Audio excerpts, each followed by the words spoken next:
What is up, guys? NYKia 31 here, bringing you another installment. It's been a while of NYKia 31's Film Room, and I'm going to be going over the Tampa Bay Buccaneers defense, the Tampa 2 in 2015.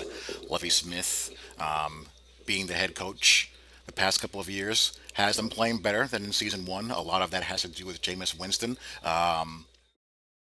Also, due to the fact that the defense is playing much, much better than it did in season one playing this scheme. They still have some holes and some upgrades they need to make, especially as far as a pass rusher and also a safety, a pass rusher to take the pressure off of Gerald McCoy a little bit. Gerald McCoy didn't play in this game, actually, and their safeties are Chris Conte and Major Wright, who are, at best, average level starters.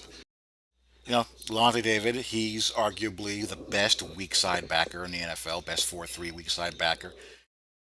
You could argue Sean Lee, Thomas David, and a few others, but he's right up there. He fills that Derek Brooks role.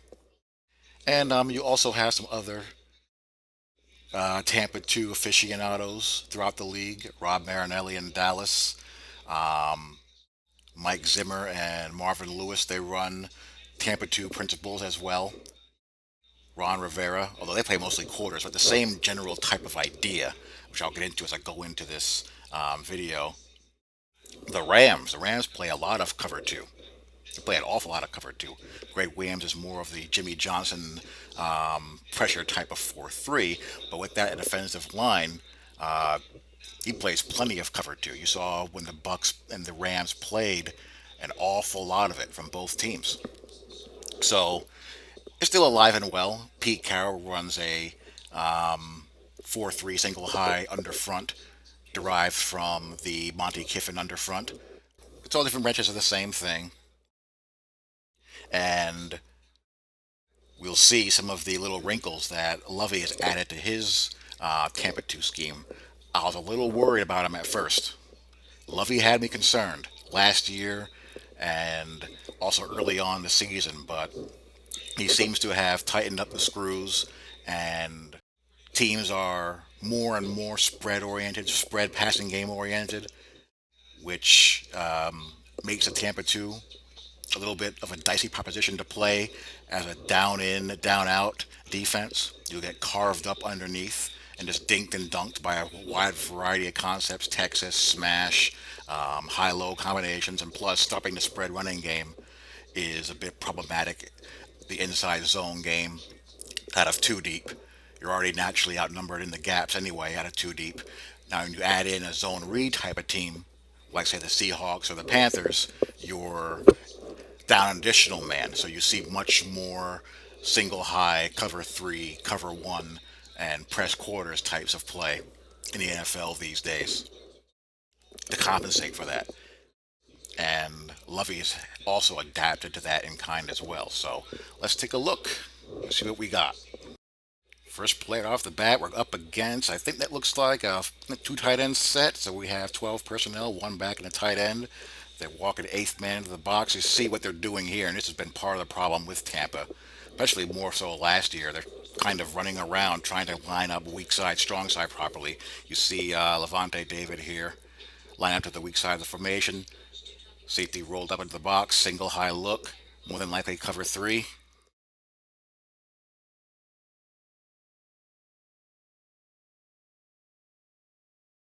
Definitely zone here, looking for Julio Jones.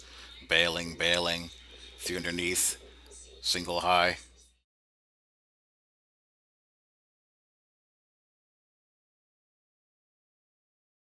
And Julio Jones just runs a quick little stop route. Easy completion against that kind of cushion. So you see here, they're just trying to identify weak side, strong side, make sure everyone's in the right gaps. And what you'll notice is that there's not a whole heck of a lot of exotic stunting.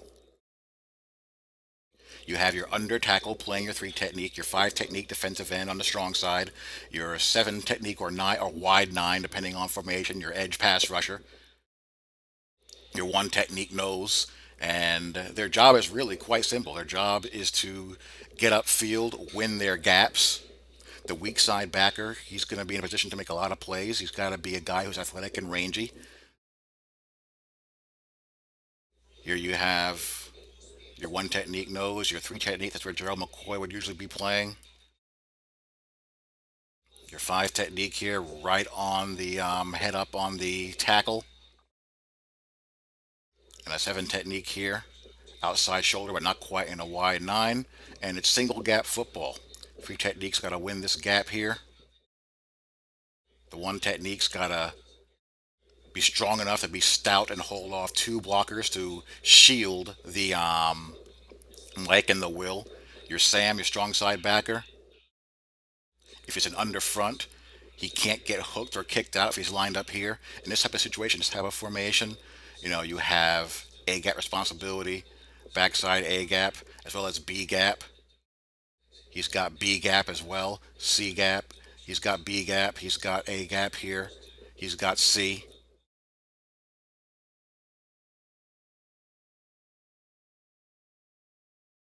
They do a nice job here against this stretch play. So here they shift to the under front look. So he's got C or C slash D. Very important for him not to get kicked out because of the safety here in the box here. There's no one else here. You have the safety playing alley, but he's got to hold his ground.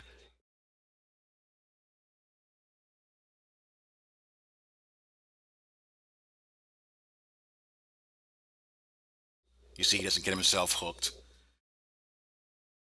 The one technique takes on two men. Three technique goes across the face here. And that's really what makes this play here. Is that because he's able to split these two guys here, Levante David's able to clean up on the cutback. Really good gap control there. Corners also have to be able to turn runs inside. You can't have diva corners who are afraid to tackle. Too deep here.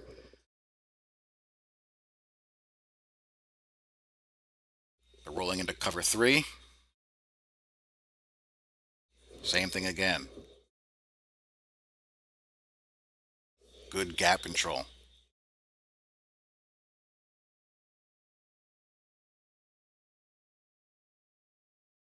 He crosses the face of his man. That kills the play right there and strings it out. And the corner comes up to make the tackle. That's what you gotta have. If the play gets strung out, the corners have to be able to play force. Three deep again on third down. But will it stay three deep? Nope. This is a bit of a disguise thrown in. They've shown a single high look for three downs in a row.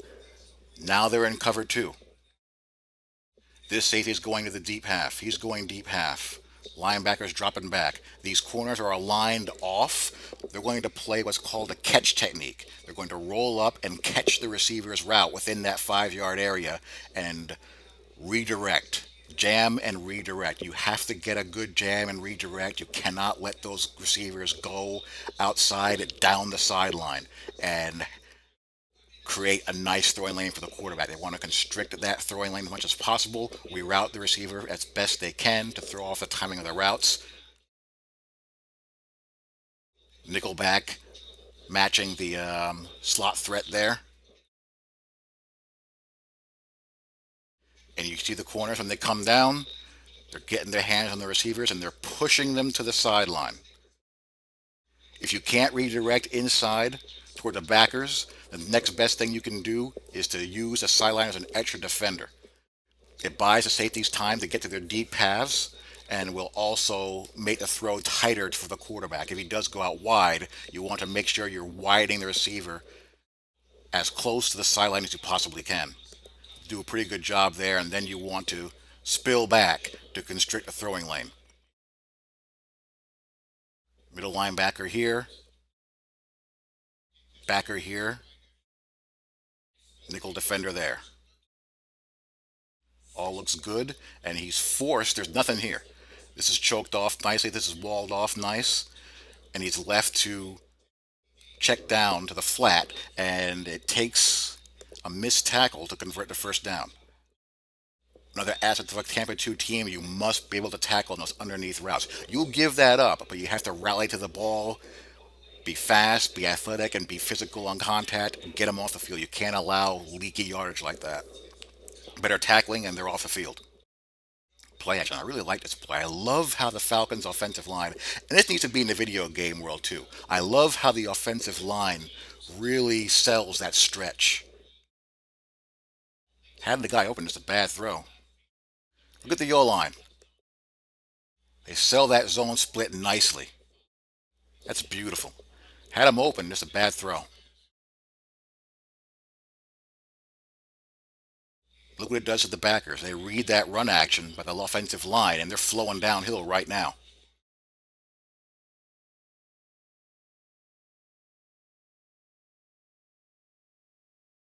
It's a big play with a better throw.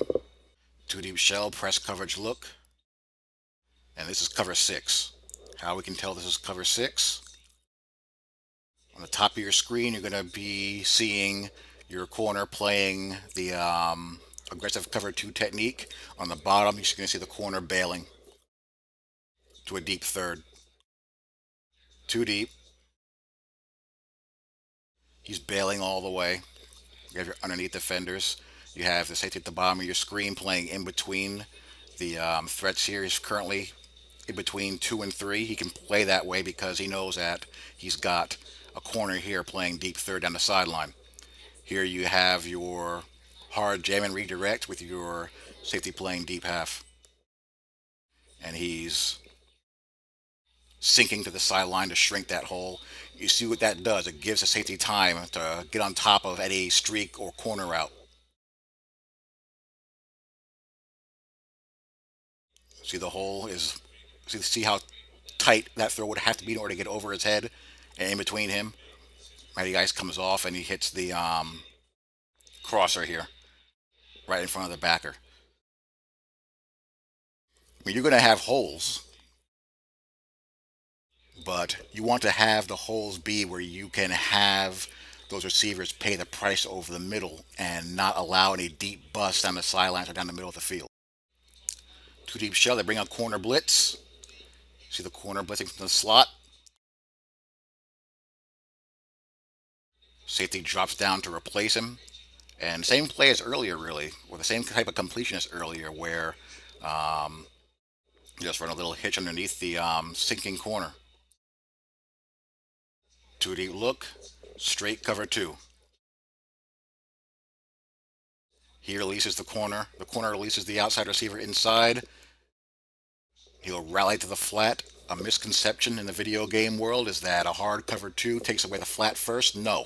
Your first priority is to reroute the outside receiver, sink back, converge on anything in the flat. You don't want a free release down the sideline because look at the space that can develop if you do allow that. You're going to see this the corner at the bottom. He's going to sink back, sink back. He's in good position to track the ball if it's thrown wide or come back to the flat. And you have the back for the dump off here, which they'll gladly give up.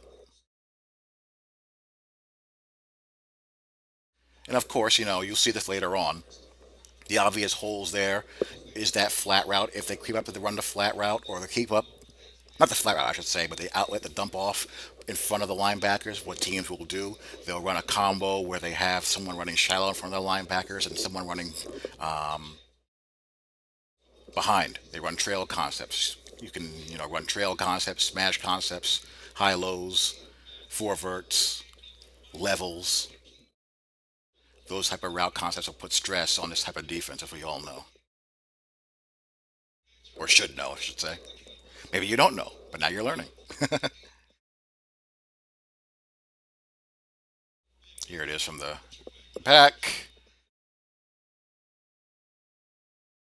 And this scheme executed well, it'll dare an offense to do that every single time. Because what are people going to do? They're going to get lazy, they're going to get frustrated, they're going to get bored, do something stupid. Same defense right there, same exact call.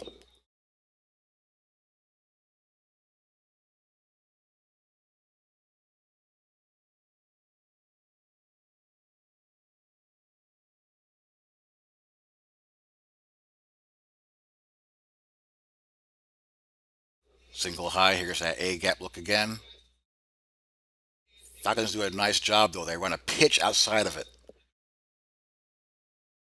That's just a good play call.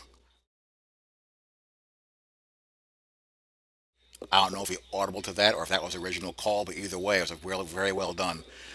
It showed that double A gap look again. They ran a shotgun pitch right outside. They're going to motion Freeman out. Now here's what I was talking about before. They're going to run a trail concept here. He had his choice here. What they did was they had Julio run a stick and then cross, and Freeman run behind him. You can see here that he had his choice between Julio and Freeman. Freeman's wide open. Let's go back. Motions out.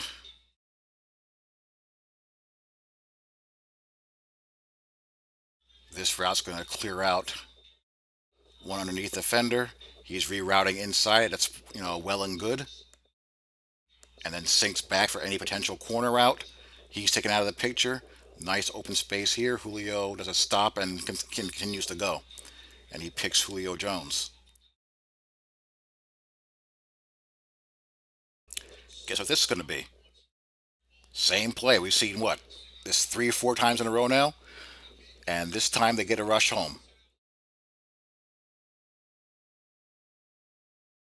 So it's been all covered two inside the red zone. What makes this, William Golson gets the sack here, but what makes this play is his defensive end right here. He's going to bull this tackle right into Matt Ryan's face. Look at this. Look how far in. And these two here, they twist inside, inside, outside. Because of this strong rush, he's got to step up. He gets flushed, and Golson is there to wrap him up.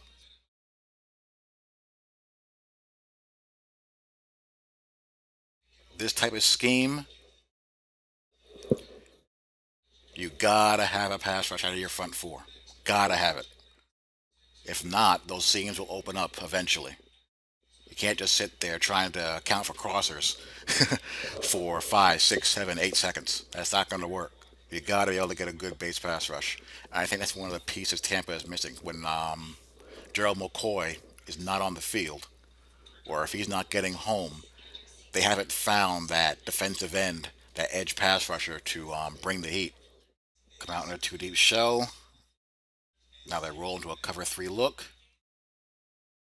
Start to play a little bit of game of cat and mouse. It's too deep. It's cover two. Too deep. Three underneath. Same thing. Good bracket here. He's walled off here. Nowhere to go but there.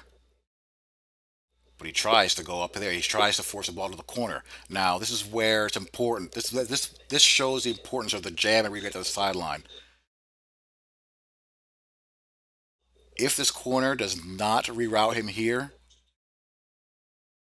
look at all this grass in between the safety and the receiver.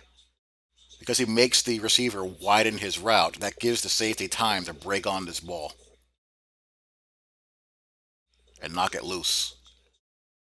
Play action pass, and look what happens here. He gets caught picking in the backfield, and he is open right off the jump.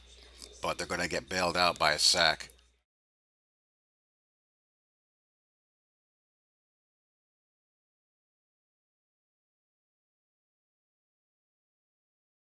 Play action. They sell the run action again. They caught the guy on the slot receiver biting, but unfortunately for them, they're going to have one tight end trying to block a defensive end, which usually does not work out very well when Matt Ryan goes down. So a pass rush can cover for some sins every now and then. A gap pressure, they bail. And this look gave the Falcons fits all game long. Really caused them a lot of confusion, a lot of problems. Are they both coming? Is one coming? Is it going to be cover two behind it? Cover three, man two? What's it going to be? It's cover two. And Matt Ryan gets flushed. Just makes a great athletic play there. Defenders are caught in no man's land, and the coverage will break down. That happens. Twist stunt. It gets flushed, but we can't get him. And Matt Ryan makes a good play. Good zone beater here.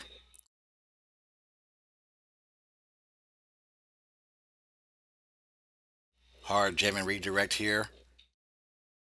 Bail here.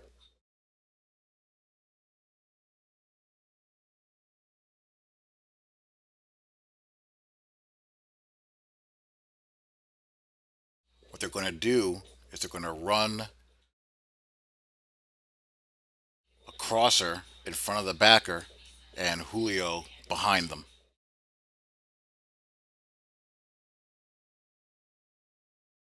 Right here. One backer comes up for here. Levante David is on this guy.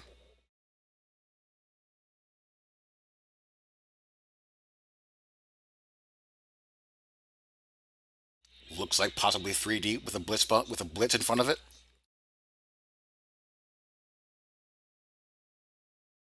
Corner show him blitz as well.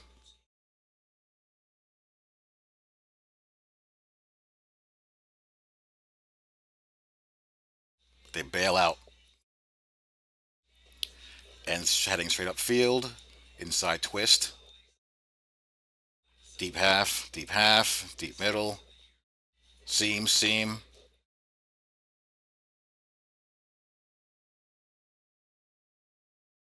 Good one after the catch skills by Freeman. Emptying the backfield again.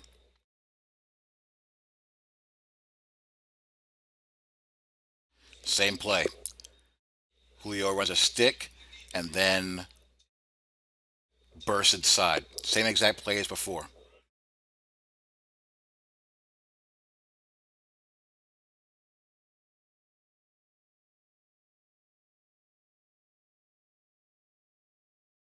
He's going to settle right in front of the backer and then dart away. That's very tough for an inside backer to match that against a wide receiver. Really tough. A gap look. This time they come out of it. They showed, remember the play they showed that A gap blitz at the corner blitzing and they didn't come? That time they came. This is the cat and mouse of football. Man coverage all the way. Loading the box here on first down against 21 personnel, two backs, tight end. Play action. Julio one on one. That's a tough, tough matchup. That's really, really difficult. Play action again. And that's how you fly to the flat. Now you see how I didn't commit to the flat right away? See how far he sinks to take away the throwing lane to the vertical? Then he retreats to the flat. Or works back to the flat. Let me show that one more time.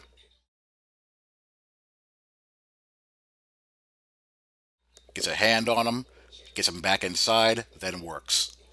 That's perfect. A gap look, single high look out of that. They back out. It's cover two. But it busts this time. They run a deep post over the deep in. And that's how you put stress on the linebackers in cover two. You see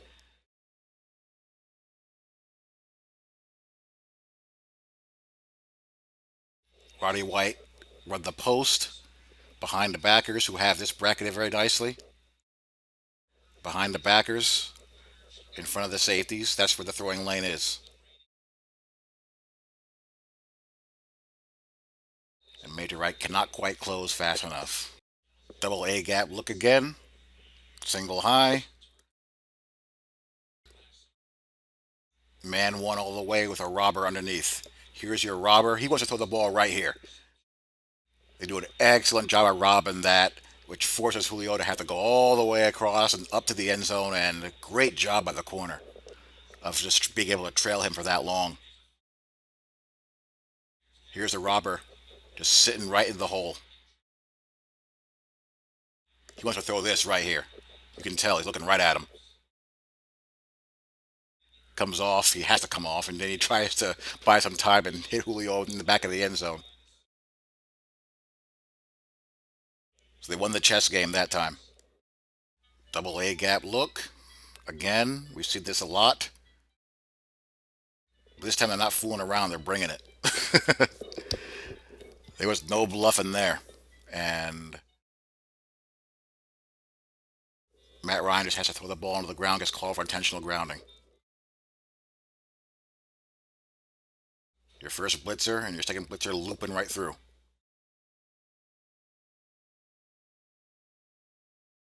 That time they caught him. And it was man coverage all the way behind it. And we'll end it with this play. This is Avante David doing a great Derek Brooks impersonation. Cover two all the way, catch technique, redirecting the receiver. And Matt Ryan either does not see Levante David or thinks he can get it over him. One of the two. But he can do neither. And Levante David sinks back, picks the ball off. That's just textbook. Derek Brooks used to do that all the time. And, that's where I'll leave it. That's how the Tampa 2 looks. Lovie Smith's version of it in 2015. Still see plenty of old school with some wrinkles to adapt to the modern game. A definite blend of old school and new school. Some disguised coverages, disguised blitzes. And all in all, they've been playing it pretty darn well. Despite having, not a lot of, pieces to do it. They're lacking on a lot of areas. But they're holding together pretty nicely, and they have a shot to finish, 8-8, which is a big improvement from last year. So, hope you guys enjoyed this. I will talk to you all later. Peace.